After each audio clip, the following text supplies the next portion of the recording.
Hi, everybody. It's Breanna Repard here on Friday to talk about personal growth. So we've talked about personal growth tips and some good resources in week 1. Week 2, I shared a great video of Rachel Hollis for goal planning. And now we're going to get real.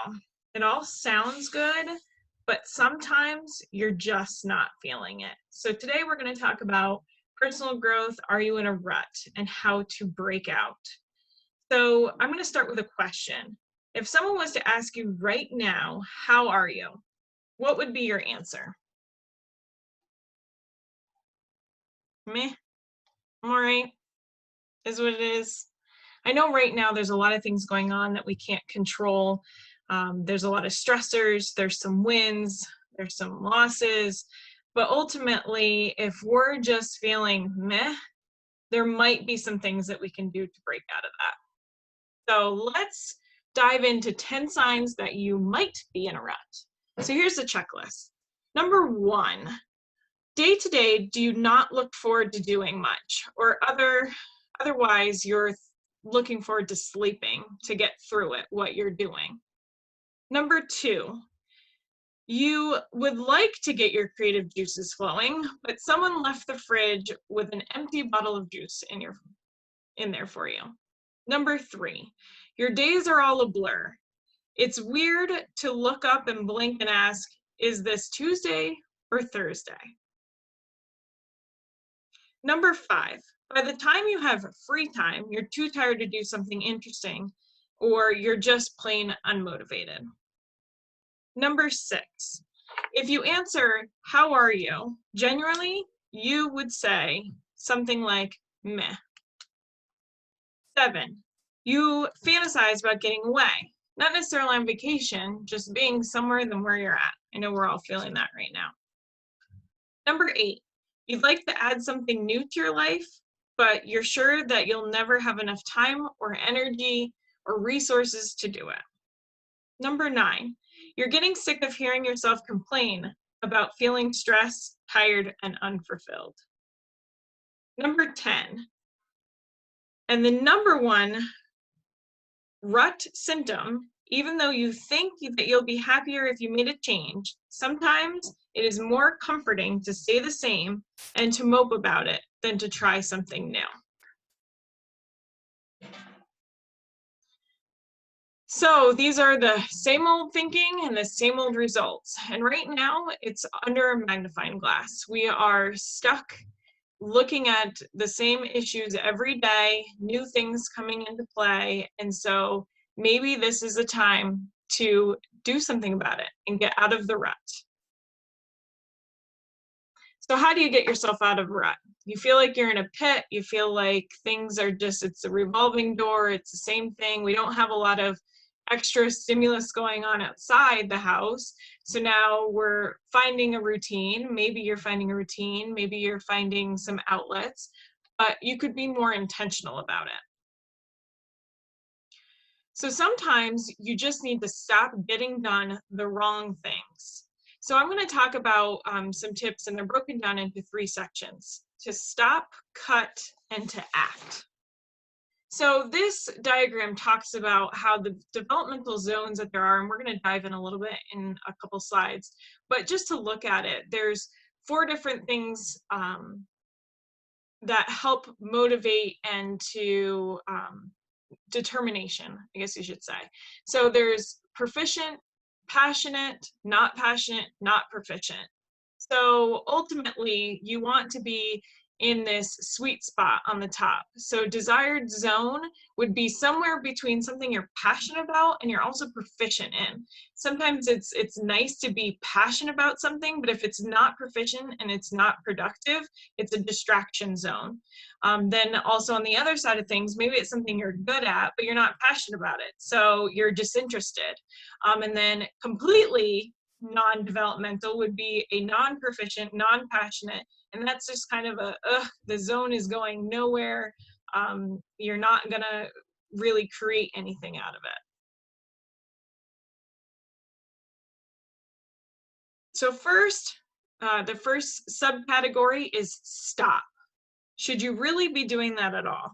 Reflect on your objectives and why does it matter to you? Why do you want to do it? So then you got to formulate. What do you want your life to look like? What matters to you the most? Productivity should ultimately give you back more time, not require more of you. Freedom is the goal. What does that look like for you? And then you're going to evaluate. Where are you now? Where should you be? What should you be doing? Is it time to separate the valued activities from your busy work?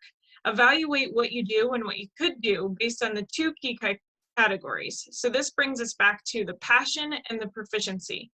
You're happiest doing what you're good at and you love and what you love doing. There are 4 zones of this productivity, which is what I reviewed earlier. So look at that and evaluate it. And then you need to stop and rejuvenate. Make time to rejuvenate. You can increase your energy with directly onto the why. When you sleep and eat right and move and connect and play and reflect and unplug, you can increase your energy and then direct it towards your goals. The next subcategory is cut. So you need to eliminate. Every yes contains a no. Time is a zero-sum game. Ask yourself, what will I have to give up in order to say yes to this opportunity? Or will saying no to this allow me to say yes to something better? By cutting away the non-essentials, you create space for the things that really matter and flourish. And then automate. This step is not just about using technology more efficiently. It's about creating routines that you don't need to think about, creating templates and processes. If you ever find yourself thinking there's got to be an easier way to do that, you should always assume there is. Then go find it. And then delegate. Should I be doing this job at all? Tasks in your drudgery zone, which is the disinterested, non-passionate, non-productive zone. These items are in your distraction zone, may be harder to let loose since it is something that you enjoy, but most proficient, but you're not most proficient at. Better to give it over to someone who can do it much better. If you have more than what you can handle in the desire zone, you should look at delegating some of those too. Sometimes it's faster just to do something yourself, but most tasks are a one-time occasion. So while delegation does in fact make more time on the front end, it will save you an enormous amount of time every instance after that. So the next subcategory, the last subcategory, is act. So this looks like consolidating. Harness the power of focused work. So this means to focus for an extended period of time on a single project or a type of activity. So you want to kind of churn that energy into one thing. So you need to make sure that you're taking away any distractions. You need to take away the notifications. You need to take away time to truly and make sure that you're truly focusing, maybe a dedicated block of time to do this so that you're free to focus on this one thing that matters most. And then seeing the results from that are ultimately going to motivate you. And then designate. Decide what needs to be done and what can wait until and what can wait till later. It's a matter of designing your weeks. So you want to look at how long your project will take and then plan your ideal week. Make sure that you're carving out time for the things that are important to you. And lastly, in act, you want to activate. So that's again, taking away those distractions and making sure that you're limiting the instant communication by turning off notifications, setting boundaries, and taking away things that take your attention. So a comfort zone is a beautiful place, but it never Sorry, guys. A comfort zone is a beautiful place, but nothing ever grows there. And that, unfortunately, is so true. Sometimes the comfiest place right now is curled up on your couch watching Netflix, which is definitely self-care in some instances. But ultimately, if you want to grow and you want to try something new, it's going to be uncomfortable. It's going to put you out there if you want to try to do one of these new side hustles, or you want to try a new workout routine, or you want to go back to school. Those things are going to be uncomfortable and kind of scary. But just know that when you kind of climb out of that comfort zone, that's where a lot of your passions and goals will grow. So I wanted to kind of tailor this to what everyone's dealing with right now. So I found this article, 9 ways to mix up your daily routine during quarantine. And I thought these were good, fun tips just to kind of mix things up. So end your work week with a formal Friday. So a lot of times, I think I talked about this in week 1, it's very easy to stay in sweatpants all day and not get around and do the normal routine that you would. But I like this idea of ending your week with a formal Friday. And it just means take that time to get up, get around, and show up for yourself. It doesn't have to look like a formal Friday, but it does mean to pick what works for you. Number 2, engage in friendly competition with family. So that could look like many different things depending on the makeup of your family.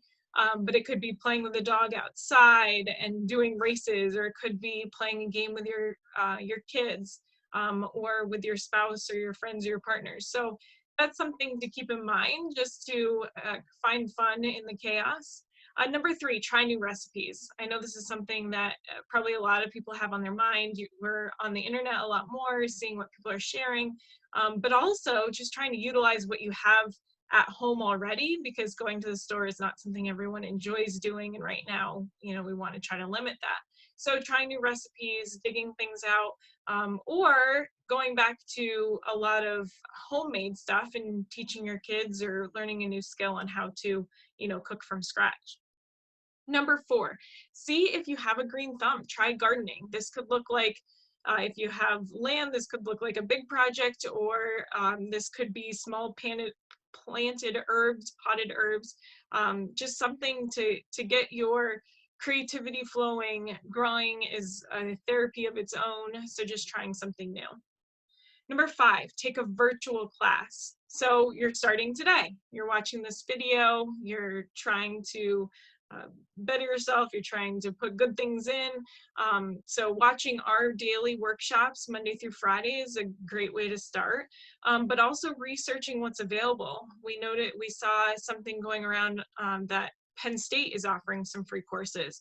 So Google those, look at some schools near you, some virtual schools, and see if there are some classes that you can roll in even for free during this time. The next one was brew your own hobby. So we want you to try something new. Right now, a lot of people are learning to sew, or to make the masks and make to donate or to use for yourself. So just finding a hobby that you enjoy and just kind of diving into that and seeing what that looks like for you. Number 7, rearrange your furniture. So that's a new and refreshing way to kind of try something, feel like you're in a new environment, see where certain things go, and just mix it up a little bit. Number 8, find a virtual gym partner. So right now, accountability is big. We don't have, the clocking in, the looks at the gym when we get there. So making sure that you have someone that you can account for and be accountable for the exercise, however that looks for you, if it's going for a walk with your family every evening, or taking your dog for a run, but having someone, a virtual partner, just to check in with.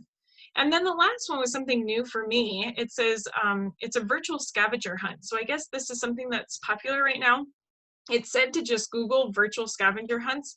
They're, I think, in a format of a video game that you log in with different family and friends all over, and you do the virtual scavenger hunt together. But this also got me thinking that you can do scavenger hunts with your kids at home, or with your spouse or partner, just to do something fun and different and get yourself moving and outside or searching for things in the house. But this is an idea for sure. So that is all I have for today. Have a very happy Easter. Have a great weekend. Enjoy your family. Do something that makes you uncomfortable. Stay connected with your career advisors. Follow our Facebook pages. We will post all these videos every day on each page, but it's also good to see what other resources our other counties have. And everyone just stay safe. Thank you.